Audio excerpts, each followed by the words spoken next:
오늘 우리에게 주신 하나님의 말씀은 잠언 19장 1절에서 12절까지의 말씀입니다. 구약 성경 931쪽에 있는 잠언 19장 1절에서 12절까지의 말씀을 한 절씩 교독하신 후에 마지막 절을 함께 봉독하겠습니다. 가난하여도 성실하게 행하는 자는 입술이 패역하고 미련한 자보다 나으니라.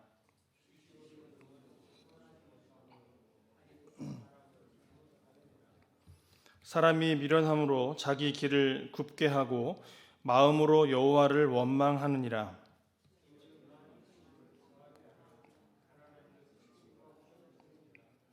거짓 증인은 벌을 면하지 못할 것이요 거짓말을 하는 자도 피하지 못하리라.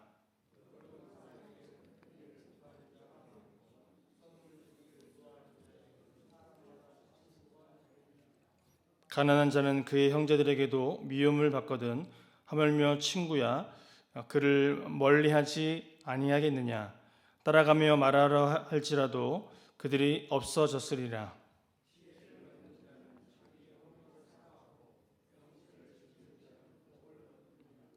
거짓 증인은 벌을 면하지 못할 것이요 거짓말을 뱉는 자는 망할 것이니라.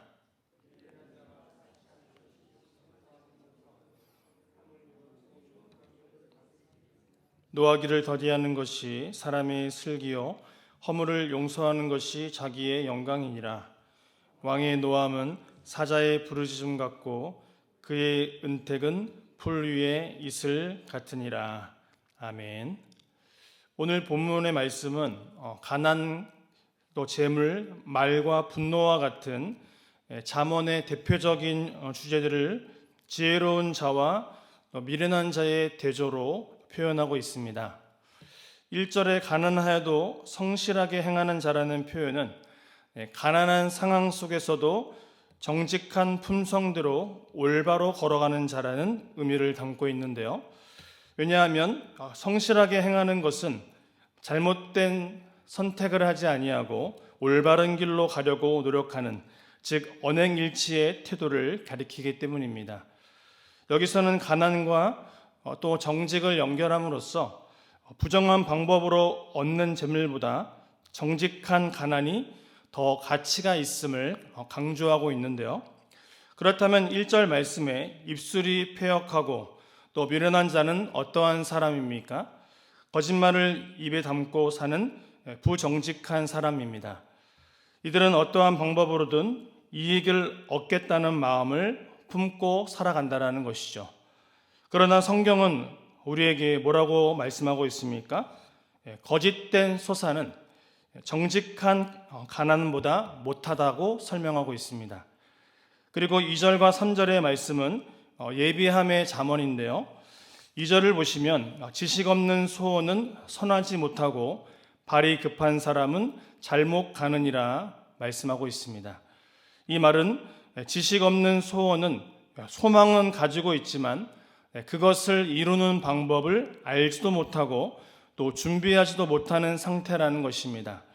이에 대한 더 구체적인 표현이 어떻게 설명되고 있습니까? 발이 급한 사람이라고 설명되고 있습니다.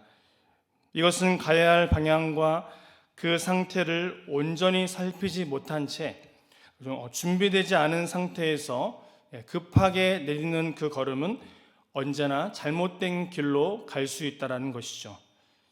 그러고 나서 사람들은 자기의 마음대로 일을 해놓고 나서 마음으로 여호와를 원망하는 미련한 모습을 보인다라는 것입니다. 그래서 오늘 잠언은 지식이라는 단어로 대변되는 예비함의 중요성을 강조하고 있다라는 것이죠. 사랑하는 성도님들, 한 사람의 신앙은 언제 여실히 드러납니까? 위기를 만났을 때에 드러납니다. 안타깝게도 평소에는 아름답고 또 경건한 모습을 보이다가 뜻하지 않은 어려움을 만났을 때 하나님의 품을 떠나는 이들을 우리는 종종 볼 수 있는데요. 사실 하루하루 살아가다 보면 인생의 업앤다운이 참 많이 있는 것 같습니다. 어려움을 처하거나 또 뜻밖의 고난을 만나 힘든 시간을 보낼 때가 있는데요. 하지만 그런 순간이 온다 할지라도 우리는 주님을 신뢰함으로 하나님에게서 멀어지는 길로 잘못 행하지 않도록 주의할 수 있는 저와 귀한 성도님들의 삶이 되었으면 좋겠습니다. 왜냐하면 잠시 어려움을 만났다고 속히 하나님을 떠나는 것은 우리에게 있어서는 가장 미련한 것이 되기 때문이죠. 우리는 하나님의 섭리와 그 역사를 다 이해하지 못하기 때문입니다. 그러나 기억할 것은 무엇입니까? 하나님은 내가 어려운 상황에 처한다 할지라도 피할 길을 주사 능히 이기게 하신다라는 것입니다. 그렇기 때문에 환난과 어려움에도 그분 곁에 머물러 있는 우리에게 은혜 내려주시는 하나님만을 의지할 수 있는 저와 귀한 성도님들의 삶이 되시기를 주님의 이름으로 축복합니다. 4절과 7절과 17절 말씀을 보면 가난한 자를 돕는 원리에 대해서 이야기하고 있는데요. 오늘 본문에서 가장 많이 나타내는 주제는 가난과 재물입니다. 그렇게 4절과 7절을 보면 가난이 삶에 어떠한 영향을 미치고 있는지 관찰하고 있는데요. 많은 재물은 친구가 많아지게 하지만 그 재물이 사라지면 친구들도 여지없이 떠난다라는 것이죠. 그렇게 7절은 가난한 자가 형제와 친구들로부터 외면당하는 일반적인 상황에 관해서 묘사하고 있습니다. 그렇게 7절 하반절을 보면 가난한 자의 요청과 친구들의 외면을 아주 생생하게 묘사하고 있는데요. 따라가며 말하려 할지라도 그들이 없어졌으리라. 말을 열심히 하고 있는데 그들이 이미 없어졌습니다. 재물을 중심으로 형성된 인간관계가 이렇게 냉정하다라는 사실을 분명히 얘기하고 있다는 것이죠.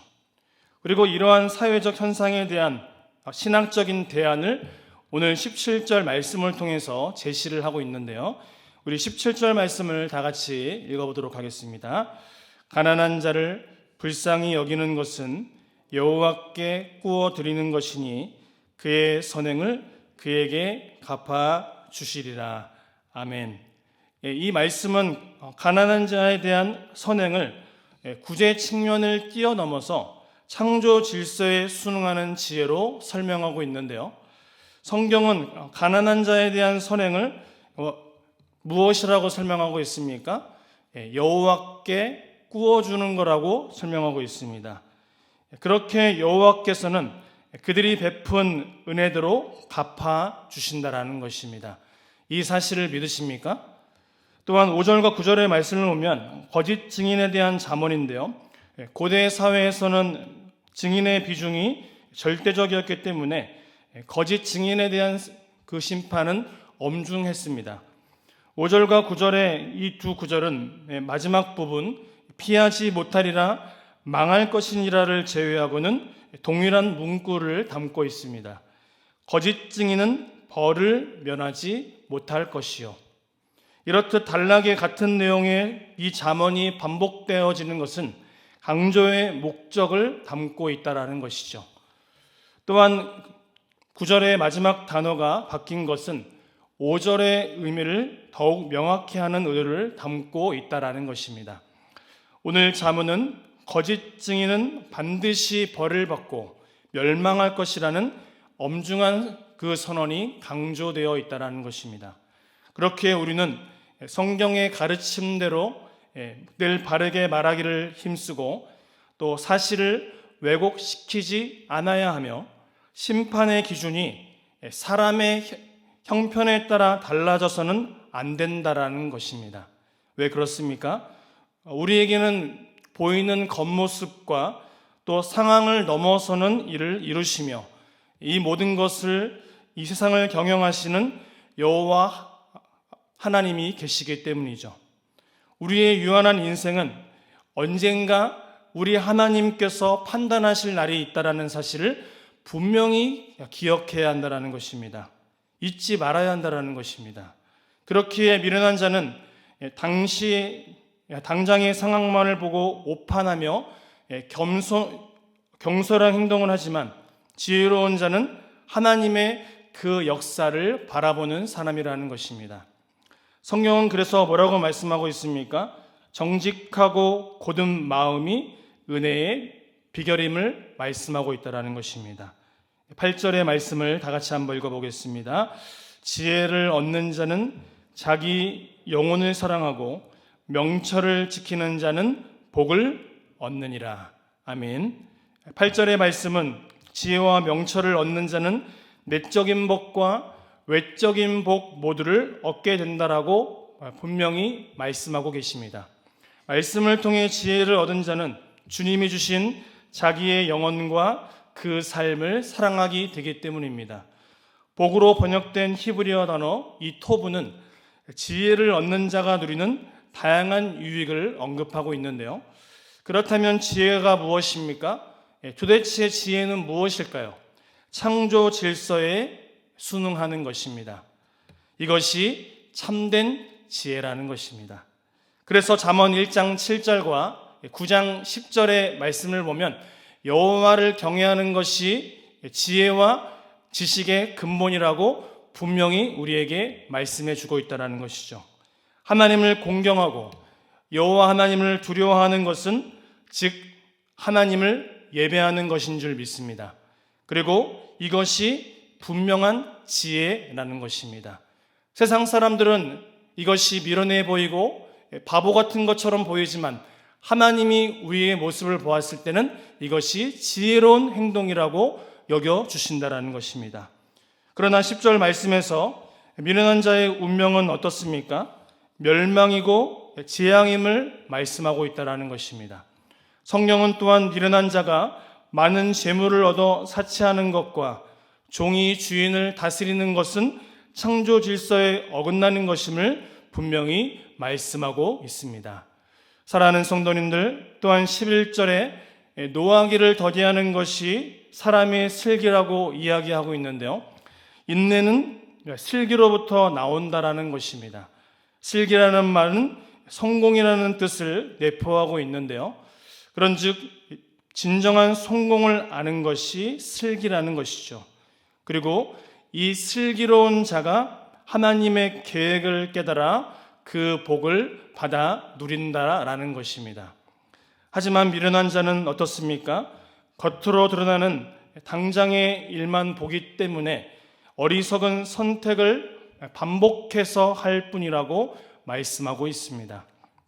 바라기는 우리에게 선물로 주신 귀한 하루도 우리 인생이 겉모습과 재물로 사람을 판단하지 아니하고 하나님의 관점에서 세상을 바라볼 수 있도록 귀한 슬기를 가지시고 그 은혜와 복으로 이 세상을 지혜롭게 은혜롭게 살아가시는 저와 귀한 성도님들의 삶이 되시기를 주님의 이름으로 축복합니다. 하나님 감사합니다. 오늘도 하나님의 은혜 가운데 귀한 하루를 시작합니다. 그리고 귀한 하루를 마치는 순간까지 주님이 함께 하실 줄 믿습니다.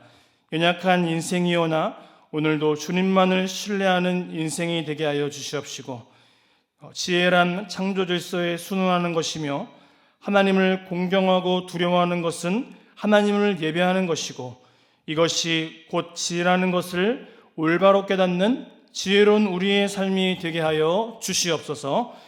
우리 주 예수 그리스도의 이름으로 기도하옵나이다. 아멘.